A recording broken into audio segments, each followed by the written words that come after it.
Deathworlder in the lecture hall. The lecture hall buzzed with the ambient hum of alien life.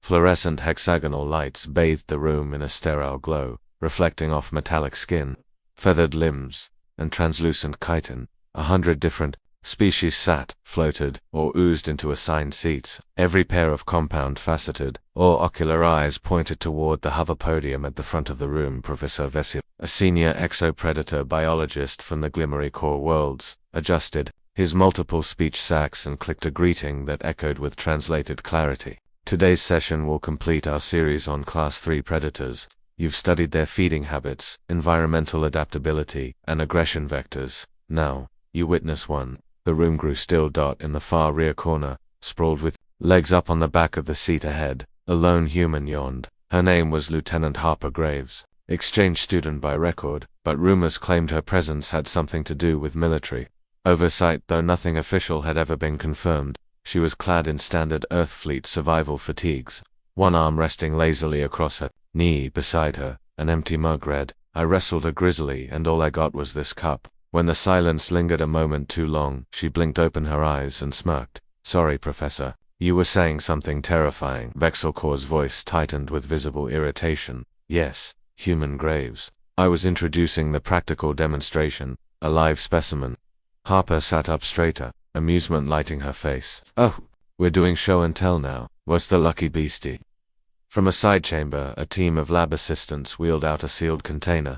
The transparent panel displayed the creature within a four-legged, low-slung mammal with dense fur, slitted golden eyes, and claws that shimmered faintly under ultraviolet. It paced the enclosure restlessly, its tail flicking in sharp, agitated swipes. A ripple of apprehension passed through the class. Some pressed back into their seats, others hissed involuntarily. "Students," Vexelcor intoned with dramatic reverence, "you are in the presence of Phelosaurus rex, known to humans as the domestic cat." The hall fell into stunned silence, then Harper barked a short laugh. "That's a tabby." Vexelcor's eye stalks stiffened. "This is one of Earth's most efficient terrestrial predators, small but deadly. Observe its musculature, its reflex tension, the natural stealth configuration of its fur." The cat, oblivious to the weight of galactic judgment, sat down and began cleaning its hind leg with serene disinterest. A feathered alien from Zarkon 7 leaned toward Harper, whispering in alarm. "Does it truly consume sentient younglings?" Harper blinked at what? "No, it eats kibble, sometimes tuna." "Who told you that?" Professor Vexelcor gestured toward the cat with a thin, clawed hand. "Its reputation precedes it. Our field reports suggest it has a recorded kill ratio of over 2,000 in urban Earth environments." Harper pinched the bridge of her nose. "You mean rats and birds, and maybe the occasional sock." Another student, some gelatinous thing in a containment orb, raised a tendril. "It dismembers its prey for pleasure, correct?" Harper frowned. "It's a hunter. It plays sometimes." But no, before she could finish, the professor activated a side panel. A robotic arm emerged from the wall, extending a gloved appendage toward the cat's enclosure. "I will now demonstrate the proper method of subduing the predator," Vexelcor declared. Harper's eyes widened. "Oh no." The robotic arm opened, the lid with a hiss. The cat immediately leaped out. The class screamed. A hive-minded insectoid dropped its datapad. The gelatinous student shrieked and jiggled. Feathers exploded into the air as students dove beneath their desks. The cat landed with fluid grace, gave a dismissive flick of its tail and started strolling across the room. "Chaos, concept Harper."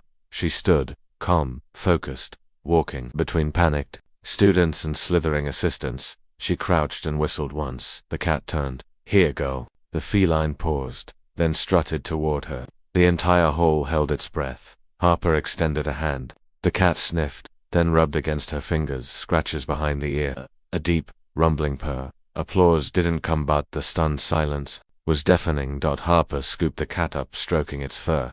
"Terrifying apex predator," she said dryly. "Maybe next week we'll study Earth rabbits." Professor Vexelcor recovered his composure slowly. "That was unexpected." Harper shrugged. The cat now curled lazily in her arms. "You study biology, we live it." She looked around. "The room at the Ostrux stairs and this," she said, gesturing at the sleepy feline, "isn't even the scary one." With a knowing smirk, she returned to her seat, and the rest of the class looked at the human. Really looked for the first time. Something had shifted. They hadn't just seen a Deathworlder handle a predator. They had seen her tame it, and that made them all just a little more afraid, and a lot more curious. The predator whisperer word spread faster than lightspeed comes through the alien campus. Within an hour, a dozen translated news pings appeared across the interspecies messaging boards. Deathworlder subdues live predator with bare hands. A lecture hall. Terran exchange student demonstrates dominance over class 3 carnivore. The human holds the beast. It ... purred. By the next morning, Harper Graves couldn't even walk across campus without earning wide stares and whispered conversations. Some students avoided her entirely, parting like ion fields around a magnetic hull. Others approached with shy reverence, tentacles twitching or vocal sacs fluttering as they tried to understand how a human could so casually cuddle a known apex predator. The cat, now named Toothpick after the tiny murder weapons it kept, sheathed in its paws, was kept temporarily in the university's xenobiology vivarium, where a padded enclosure had been set up, complete with scratching post and an overly cautious automated food dispenser. And Harper, she'd accidentally become a teaching assistant. The day after the incident, Professor Vexelcourt summoned Harper back to the lecture hall. Only this time, the audience wasn't just first-year students. Senior researchers, exozoologists, behavior analysts, even a few government envoys sat scattered throughout the amphitheater, eyes fixed forward with data slates in hand. Miss Graves. The professor began, no longer tight-lipped and dismissive, but cautiously respectful. After reviewing yesterday's outcome and observing the predator's current condition, the faculty has requested a repeat demonstration. Harper blinked. A repeat of what? Petting a house? An older alien with skin like cracked stone and dozens of reflective pupils spoke up. You engaged in a non-lethal dominance ritual with a high-alert predator. We must understand how. Harper sighed. You really don't get cats, do you? No, the professor admitted. We do not. The containment field dimmed, and Toothpick, now lounging like royalty on a synthetic fur rug, flicked an ear and stretched. Harper entered the enclosure calmly. You're making me look important, you know, she murmured to the cat. You realize that, right? Toothpick yawned wide enough to show all its teeth. Yeah, that's what I thought. She sat cross-legged. The cat padded over, sniffed her knee, and settled onto her lap. The purring began. Several in the audience recoiled. As if hearing a war horn, Harper looked up. Okay, lesson 1. This is a purr. It means he's content. But ... the vibration ...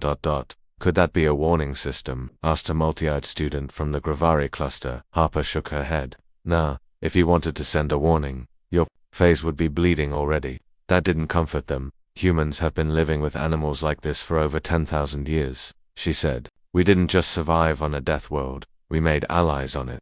And some of them looked like this. Vexelcourt stepped forward from the shadows. You mentioned before that this species hunts for pleasure. Is that not dangerous behavior? Harper shrugged. They do play. They're predators. They stalk, pounce, trap. It's instinct. But domesticated cats, they don't kill for survival anymore. They live with us. They learn from us. And sometimes, we learn from them. She scratched under Toothpick's chin. The cat pushed into her palm like it was owed the universe. Harper smirked. This is trust. You can't program that. Can't simulate it. You earn it. A researcher from the back piped in. You risked physical harm to establish that trust. Well, she said, tilting her head. Isn't that what all trust is? After the demonstration, Harper was swarmed. You form lifelong bonds with such creatures. Can it be trained to retrieve messages, track fugitives? Are there larger versions? Yes, Harper answered to all of it. And no, you don't want to meet the larger ones. She stepped into the hallway, arms aching from holding Toothpick for nearly an hour. The cat had fallen asleep twice. Despite the buzzing of dozens of alien voices, it was now happily perched in a modified hover crate rigged with a plush base and built-in sound DAMPENRs. As she walked, a young xenosociologist named Riel floated beside her, its gelatinous mass shimmering with curiosity. Lieutenant Graves, it asked, voice high and bubbly, may I ask a personal question? Sure. Is every human this comfortable around Class 3 lifeforms? Harper gave a short laugh. Some are more comfortable with Class 4. Depends on how much sleep we got. The gelatin dimmed slightly. Are you ... not afraid? Harper stopped her for cat. No, of aliens misunderstanding us. Maybe. Then why show kindness to the predator? Why not establish dominance with violence, as our old Deathworld theory predicted? Harper took a breath, then pointed toward Toothpick. Because the real power isn't in domination, it's in connection. She turned to face Riel gaze. Steady. We could have crushed the threats on our world, killed everything that moved, but we didn't. We learned how to live with it. And when you learn to live with something dangerous, you stop fearing it. You start understanding it. She let that sit. Riel rippled, voice quieter. You are not what we expected. Harper smiled. Yeah, we get that a lot. Toothpick mewed, demanding attention. Harper scratched the cat behind the ear, already thinking about how she was going to get this absurd turn of events reported back to her liaison on Earthfleet Command. She had no idea what was coming next, but she had a feeling it would involve more aliens ... and more surprises, because if an entire galactic university was this shook by AHOUSECAT ... they weren't ready for Earth's other apex species. They called her dangerous, so she taught them peace by the third day. Harper Graves had been featured on 4 interstellar message boards, 2 student podcasts, and a bulletin issued by the Joint Department of Xenobiology Safety Regulations, titled simply, "Do not attempt to imitate the human." Despite that, the line outside the university vivarium stretched through the quad. They weren't there for the cat anymore. They were there for her. Professors, researchers, and alien students of all forms waited hours to witness the Terran exchange. Student who could cradle a predator like a child and speak about Deathworld survival like it was just Tuesday back home. And Harper, she was exhausted. She hadn't signed up to be humanity's ambassador. She had come to this alien university to learn, not teach. But every question, every terrified yet curious alien who edged closer to ask how did you not get bitten, reminded her of something Earth had learned the hard way. Fear doesn't dissolve with time, it dies when understanding is born. Harper stood inside Lecture Hall Delta 4, now retrofitted with a central stage and a multi-angle holographic display field. The ceiling had been raised to accommodate taller species, and the temperature calibrated to balance cold-blooded attendees with heat-dependent ones. At the center of the stage stood Harper, flanked by a real-time hologram of Toothpick sleeping peacefully in his habitat. "Welcome," she began, projecting her voice calmly, "to the first open seminar on interspecies social bonding through Terran behavioral models."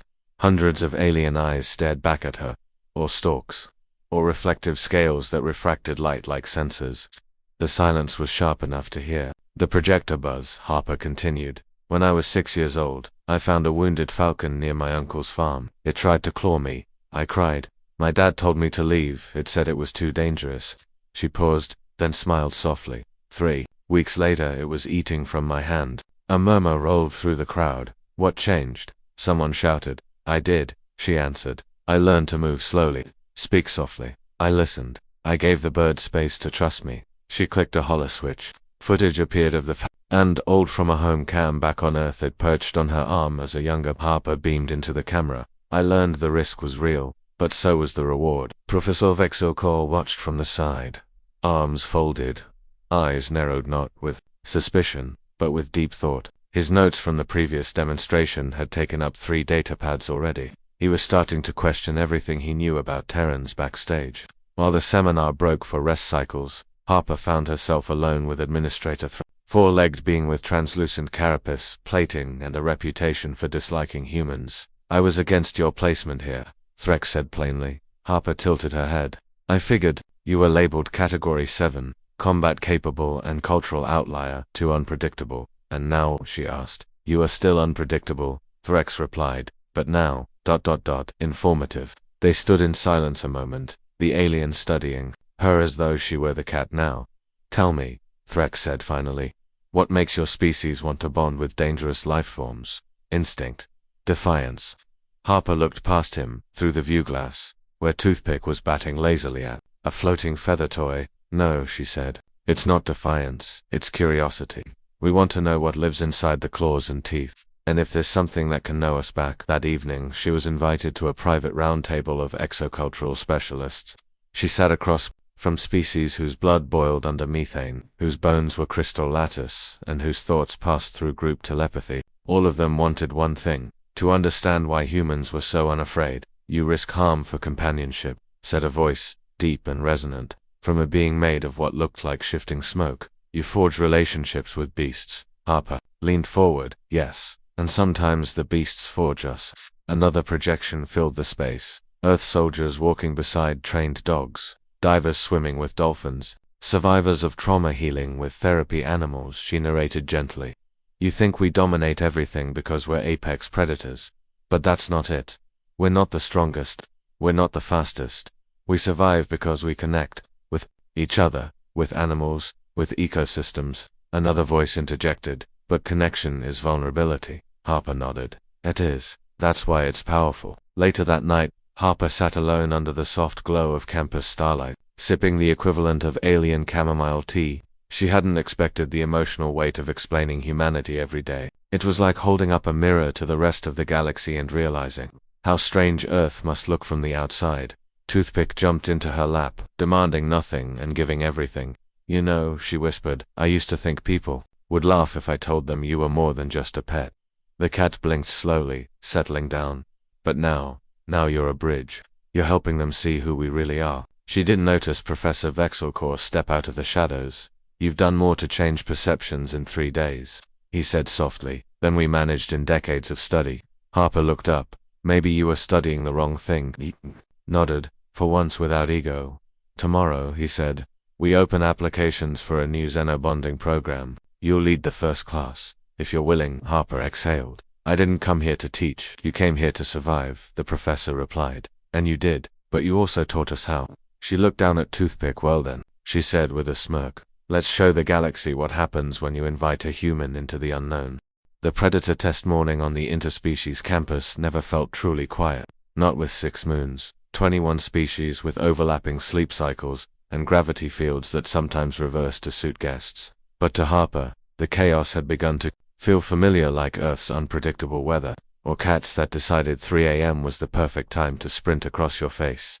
She stepped into the lecture theater expecting the usual round of nervous whispers, hopeful eyes, and notepads, ready to capture every word from the human. Instead, she found silence. The room was sealed, guarded, every corner bristled with surveillance drones. The faculty had shown up in full attendance. Even Administrator Threx, who normally appeared only for security reviews, was seated at the front, flanked by 2 armed guards. At the center of the floor stood a reinforced chamber. It was not empty. Professor Vexelcore met her at the edge of the stage. His tone was calm, but something beneath his voice trembled.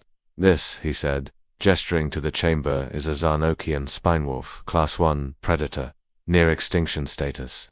Native to Nivok Prime, the creature inside the cage stirred. Its black fur shimmered with bioluminescent patterns. For eyes locked on Harper, she felt her instincts flare.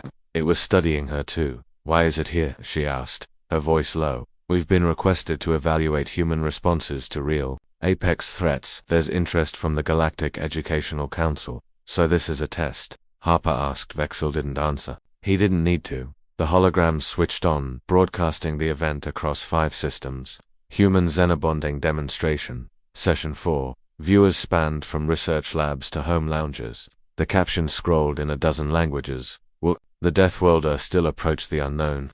Harper scanned the room. They weren't here to learn this time. They were here to see her fail, not to prove she was reckless, or afraid, or worse, just lucky. The doors sealed behind her with a hiss. The cage door opened with a metallic groan. The spinewolf stepped out. It did not snarl. It did not charge. It watched. Harper moved slowly. Her body angled slightly to the side, arms relaxed. Predators watched for weakness. But they also read energy. Fear, panic, aggression. Those could ignite a hunt. She stopped 5 meters away, crouched low, and waited. 10 seconds passed. 30. The spinewolf advanced a step from the stands. Gasps echoed. One alien student whispered, "She's unarmed." Harper didn't blink. "Hey," she whispered softly. "I'm not here to hurt you." The spinewolf's pupils dilated. It crouched low, not to strike but to assess. Harper reached into her satchel slowly and retrieved a strip of preserved meat, earth beef jerky, the real stuff, banned on half the vegan-inclined moons. She placed it on the floor in front of her. The creature sniffed the air, moved forward, snatched it. A moment of silence. Then it backed away and sat. A ripple of disbelief passed through the room. Later, after the spinewolf was safely returned to containment, Harper found herself summoned to a private chamber. Inside were 5 officials, some academics, some military, all with access to files far above her clearance level. They didn't speak right away. One finally leaned forward. "You understand what you did today?"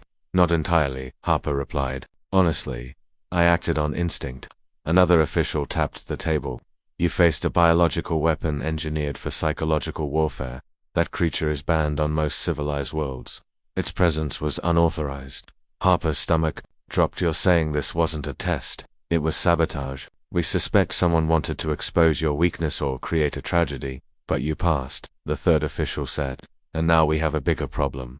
Harper raised an eyebrow, which is, you've proven what many feared. Humans may not just survive among us, you may excel. Outside the chamber, students were waiting for her. Word had spread. She was no longer a curiosity. She was a legend, and not everyone liked legends.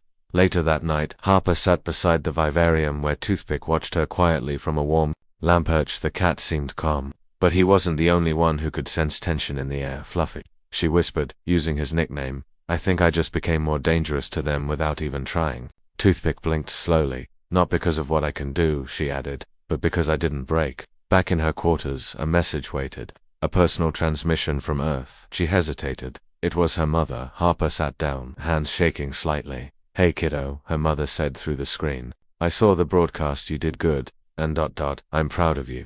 But listen, they're watching now. Everyone, not because they fear what you'll break, but because they fear what you'll change. Be careful. The screen dimmed. Harper leaned back, stared at the ceiling. So this was what it meant to be human in the stars. Not just to survive, but to reshape the room you walk into. To be the wild card that made the universe. Reevaluate its rules.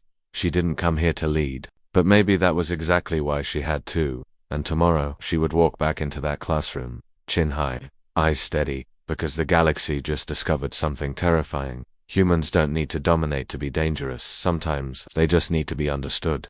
Changing the lesson plan the day after the Spinewolf encounter, the lecture hall felt different. It wasn't just the air filtration running at a slightly higher speed, or the security presence reduced to a single unobtrusive drone. It was the way they looked at her now, the students. The fear had morphed into something harder to define, something heavier. Respect, curiosity, and a lingering uncertainty that maybe, just maybe, the humans weren't the monsters some of them had been told. Professor Vexelcore walked in without his usual huff of formality. For once, his 6 arms weren't clutched around data pads or waving for attention. He seemed humbled, changed. Today's session, he announced, will be taught. Gasps broke out across the room. He turned, gesturing toward Harper. Ms. Carter will lead the practical. Harper blinked, caught off guard. Wait, you're serious? I wouldn't joke with a Deathworlder, Vexel replied dryly. Please, begin when ready. A murmur ran through the room like static. In a plasma field, she walked to the front. Aliens from 14 different systems, some with fur, others with chitin, a few without discernible faces, watched her expectantly. A week ago, many of them wouldn't share a hallway with her. Now they waited to hear what she had to teach. I want to talk about instinct, Harper began. Not just biology, not just reflexes. I mean the kind of instinct you don't even know you're using until it saves your life. She pulled a holler up behind her, showing 2 frames, one of her calmly approaching the Spinewolf and the other enhanced view of the creature's posture, ear tilt, paw placement. Many of you think I didn't hesitate because I was brave, she said. But the truth is, I didn't hesitate because I recognized something. That creature wasn't angry. It was confused. She looked out at the crowd. Fear is not always about danger. Sometimes it's just about misunderstanding. No one interrupted. Not even the loud-breathing Trexori in the second row. Now, she said, turning to the display, let's talk about what you saw. For the next hour, Harper dismantled the moment frame by frame. She invited questions, debates, even doubts. But what stunned them the most wasn't her knowledge, it was her humility. She didn't teach like someone trying to prove herself. She taught like someone who wanted them to see what she saw. And that made all the difference later. That day, she found herself called to the administrator's chamber again. The lights were dim, the air smelled faintly of processed ozone and something citrusy. Threx stood behind a wide desk made of living stone. You've started something, he said without preamble. I didn't mean to, Harper replied. No, he agreed. You meant to survive, you meant to adapt, but you've accidentally given our students something we've never taught. Wonder, she frowned. Is that bad? It's dangerous, he said quietly. Wonder changes cultures. Empathy rewrites history. And right now, some very old races are beginning to ask if humans were misjudged. There was a pause. Then we received a request from the Galactic Diplomatic Assembly. They want you to speak. Me, Harper blinked. I'm a student. I pet a cat and calmed a wolf. I'm not an ambassador. That, Threx said, his eyes gleaming, is exactly why they want you. You didn't perform for status. You acted as you are. and that's more powerful than most leaders realize. She swallowed that no one told her studying abroad meant redefining first contact protocols. Back in the vivarium, Fluffy, also now known to half the galaxy as Subject F11138, had become a celebrity. Students who once trembled at his yawns now brought him toys. The biology department had upgraded his enclosure to mimic a Terran living room, complete with window views and simulated SUMBEAMS. Harper sat nearby, watching him groom his tail like, none of this affected him. He has no idea, does he? She murmured. Professor Vexel joined her. He is a predator that naps 18 hours a day and demands food for the other 6. I imagine he's aware of little beyond the present. You ever think, Harper asked, that maybe that's why cats get along with us, because they've mastered what we haven't? Vexel considered this. Peace, in stillness, purpose without pretense. He looked at Harper. You're different from the files. Less ... aggressive. That's because people mistake resilience for aggression, she replied.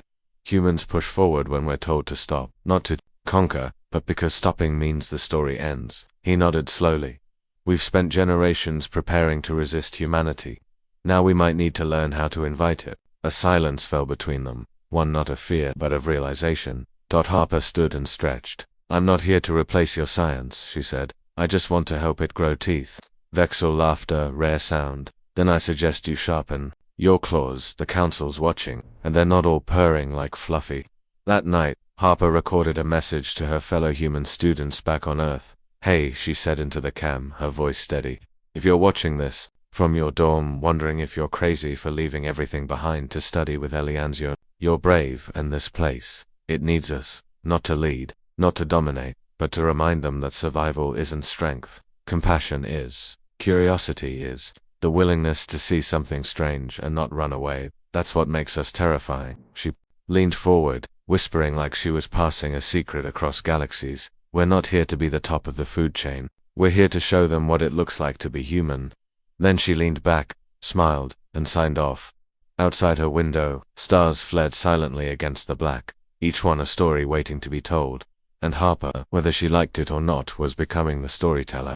The ripples beyond the stars. The transmission went farther than Harper expected. Within 48 standard hours, her speech was replayed on education feeds across 6 planetary systems, translated into 17 languages, embedded in cultural analysis holovids, debated in council chambers where humans were still referred to as emerging anomalies. And then came the call, not a message, not an invite, a full diplomatic summons, delivered by a ship that descended silently over the university's central courtyard. A sleek, obsidian-winged carrier from the Assembly's Speaker Division, marked only with a silver crest, one hand reaching up, another reaching down. Harper stood before the ship's ramp in her usual gear, worn boots, an old jacket, a translator pin blinking softly on her collar.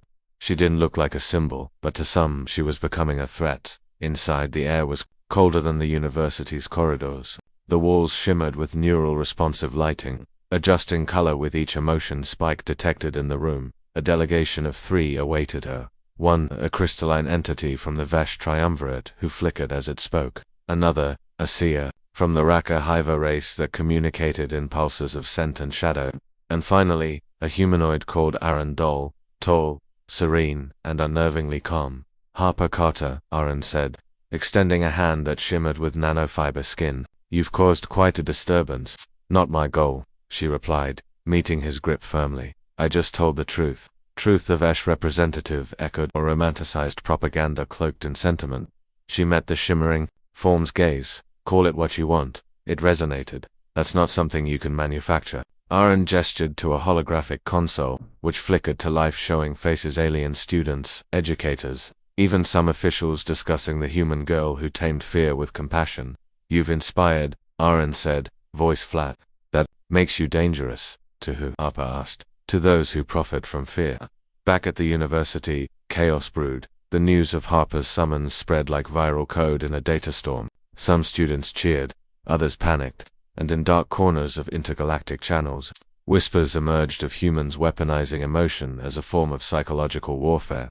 Inside the vivarium, Fluffy sat on a reinforced perch, flicking his tail, while 24 alien students argued about ethics, influence, and the meaning of emotional dominance. Vexel Core stood before them all, hands raised. Enough, You want to talk fear. You want to debate control. Fine, but remember who gave this classroom a reason to listen in the first place. The room stilled. Then the professor said, quietly, she gave you respect, and you're treating her like a variable instead of a person. Blicktorp, ever wobbly, raised a pseudopod. But what if they take her away? They won't, said a voice at the back. Harper had returned. Her expression wasn't angry, it was tired but resolute. I'm not going anywhere. Later that evening, Harper met with Vexel in his office. The room had changed. Earth animal posters now lined the wall, some printed, some drawn by enthusiastic students. Fluffy slept in a corner, curled on a heated blanket. I thought they'd arrest you, the professor admitted. They offered something worse, Harper said. Silence. Vexel stiffened. Expulsion. No, an opportunity, she said with a bitter smile. To speak at the next Galactic Assembly meeting. To clarify my intentions. The professor's eyes narrowed. They want a retraction. They want a human to smile politely and say it was all a misunderstanding. That I acted alone. That humanity isn't some emotional contagion. And, will you? He asked. No, she said, simply. I'm not going to lie just to make them comfortable, Vexel sighed. Then you need allies. Real ones. I was hoping you'd say that, Harper replied. Because I have an idea. By the following week, an unmarked file appeared on academic channels under the title Deathworld Empathy. The case for cooperative evolution. It was a data package. Harper compiled dozens of documented interactions between humans and their planet's most dangerous species, bears, sharks, wolves, cobras, each clip carefully chosen to illustrate a relationship not based on dominance but on understanding, trust, or mutual adaptation. But the real twist was what followed. Recordings of alien students applying those same techniques with their own species. Predators. Students from the Raka hive cautiously approaching winged marrow beasts once feared to be untamed by an Ecranian calmly sitting beside a cave drake, long thought too violent to study up close. Every encounter guided by the same principle Harper had shared. Fear isn't always the enemy, ignorance is. The council couldn't ignore it. Across the stars, young minds were shifting. Cultures that clung to strict biological hierarchies began questioning the rigidity of their fear. And for the first time in recorded memory, a joint initiative was proposed, one led not by generals or politicians, but by students, and a single human girl. That night, Harper sat under the synthetic stars of the university's observation dome. Fluffy sprawled on her lap, purring contentedly. Vexel joined her, holding 2 steaming mugs, 1 human tea, 1 something bubbling and blue. 2 revolutions, he offered, lifting his drink. Harper clinked hers to his 2 curiosity. They sat in silence a while, watching distant galaxies pulse like breath. Finally, Vexel asked, what made you really walk up to that predator that day? What was it? Instinct? Bravery? Harper looked down at Fluffy. I didn't think about fear. I just thought it didn't deserve to die scared. That's it. Vexel stared at her. That, he said slowly, is exactly what terrifies them. And she smiled. Because maybe that was the point. When one voice echoes through the stars, the assembly chamber was unlike anything Harper Carter had seen before. Beneath its domed roof stretched a view of open space, no walls, no glass, just a gravity-curved illusion that let delegates look out. Into the void, stars flickered, distant moons pulsed softly. It was beautiful, cold. And it felt like stepping into history. She stood alone at the center, on a platform surrounded by tiers upon tiers of representatives from hundreds of species. Some were gaseous clouds with embedded cores. Some were hive, operating through synthetic bodies. Some didn't even have faces, but they were all watching her. One small human girl from Earth, the central moderator, A being called Savix, an ancient arachniform species encased in translucent armor, spoke in 20 overlapping frequencies that resolved into one calm voice. Harper Carter of Sulphry, the floor is yours. Harper's heart pounded so hard, it hurt, but her face was calm. Her voice, when she spoke, was steady. Representatives of the Galactic Assembly, my name is Harper. I'm not a soldier, I'm not a diplomat. I'm a student, and I didn't come here to threaten or provoke. I came here because I was asked to explain something that's apparently hard to understand. She paused, letting the silence hold weight. Why do humans, beings from a so-called death world, form bonds with creatures that can harm us? Why do we keep predators in our homes? Why do we cradle danger in our arms? Dozens of translators buzzed as her words rippled outward. Because we don't measure worth by threat level. Because we learned something powerful on our violent, unpredictable little planet. We learned that trust is always a risk, and it's always worth it. Gasps in multiple dialects echoed across the chamber. Some of you think I'm dangerous, that I've destabilized your students, that I made them question the boundaries you built to keep them safe. Maybe I have, but if that's all it takes to shake your world, maybe those boundaries weren't as strong as you thought. The moderator flickered with disapproval. A few delegates began murmuring. Harper lifted a data node and pressed a single button.